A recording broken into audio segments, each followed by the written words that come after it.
আল্লাহ পাক বলেন ইন্না আনজালনাহু ফি লাইলাতিল কদর। আল্লাহ রাব্বুল আলামিন বলেন আমি এই কোরআনুল কারীমকে কদরের রাত্রিতে নাযিল করেছি। তার মানে আপনি পেলেন সপ্তাহের সর্বশ্রেষ্ঠ দিন হলো ইয়াউমুল জুমার দিন।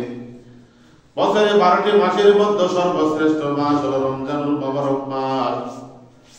আর এই পৃথিবীর কোনটাতে চন্দ্র মাসের হিসাব মতে 354 দিনে এক বছর হয়। বলেন তো 354 দিনের মধ্যে সর্বশ্রেষ্ঠ দিন কোনটা?